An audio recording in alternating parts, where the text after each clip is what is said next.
I asked my doctor the other day when the COVID thing would be done and finished with it. He looked at me and said, "Ah, what do I know? I'm not a journalist." Okay, anger in Alberta, anger everywhere in the world, of course, but particularly in Alberta, everybody's mad at the government there. They're ticked right off, and they say, we want to do a recall thing for a whole bunch of our elected MLAs, but how do we do that? It's going to take forever. Look what's going on in California. You need 1.5 million signatures, and it's painful. It's a lot of work. I have a fix for that. I mean, every EDA, Electoral District Association in Canada, they have a writing, right? It's a writing of association, different wordage, but they have board members, and those board members are the ones that should be able to hire and fire, right? Fire first and then hire somebody to fill that position.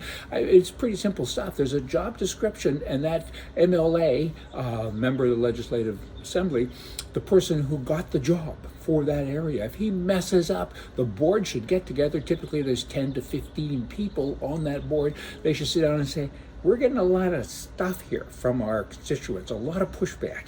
And so let's call him in and straighten him up. He works for us. I mean, it's kind of like a business. Run it like a business. And if he's really, really acting up, fire him. Get somebody else, replace him until the next election.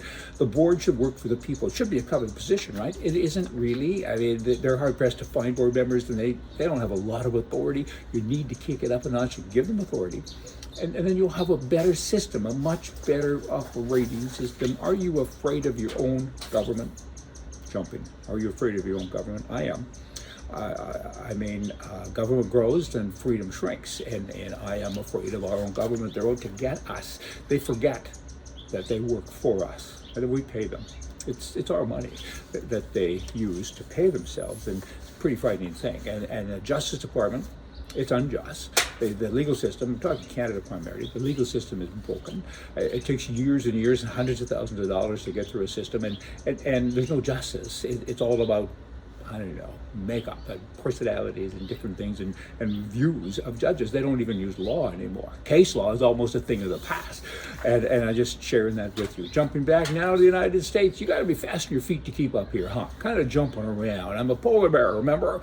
Up and down like a, I don't know what. A toilet at a mixed party. Something. Okay.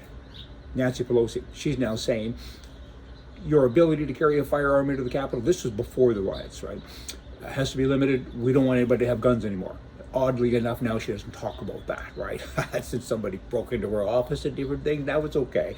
But she's also going on to say that this identity thing, this sexual gender thing, we can't do that anymore. We got to be gender neutral. We got to strip away all of this dumb stuff, calling people Miss and Mrs. and Mr. And you know, what is wrong with her? I think she's old. I think she's 80 or something. I mean, go away. Go home and knit or do something.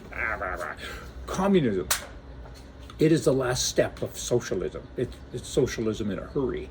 And the trip from capitalism to communism has to start with state-controlled capitalism. State-controlled capitalism, most countries have that. Very few, if anyone, has real capitalism. I don't think it's ever been tried in the free marketplace where you have a referee, which would be the government. It needs to be tried. I hope one day Alberta separates and the Wild Rose Independent Party will lead it, and they would be that test case for the world, and they would do the test well, and they would win. Jumping back to this, you know what? State-controlled capitalism to socialism it's not voluntary. I mean, it just happens because you have people like the Trudeaus of the world and other government people. Many of them think that they're capitalists, and they're not. They're truly not. And citizens are governed by this entitled ruling class of elites who they steer this evolution. They control the speed of the trip to get from this one to that one. All of these isms at the end, and well, actually during that trip, stupidism is rampant, and they attack. They again, being this group of elites and so on, they attack family values overall. They control the media, they manipulate the news and other things. You know, they manipulate, they bribe voters with their own money. I mean, how neat is that? It's wrong, but it works. People must be empowered to make their own decisions. Governments have no right to regulate outcomes of one's life. They want that right, but they don't have that right. They take away your right of self-defense. They take away all those things. They dumb you down. They dumb you down, and you need to get past it. Globalism, that's another piece of the ism pie, where a group of entitled, rich, and educated, but very stupid people believe that we are the stupid ones, that we're too dumb to look after ourselves, and we can't make decisions, so they have to make those decisions for us. And unfortunately, it kind of seems to work because we're all busy. We're all trying to support our families, right? And make money and buy another dog and another cat and feed them. And these people, they have an opening and they take it. They see an open door and they rush right through it.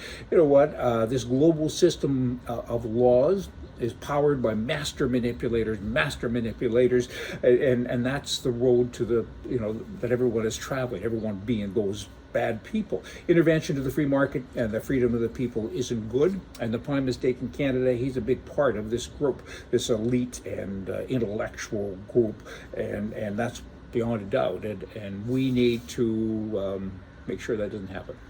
And how do you do that? Well, you have to start, I think Canada is so far gone, it can't be fixed.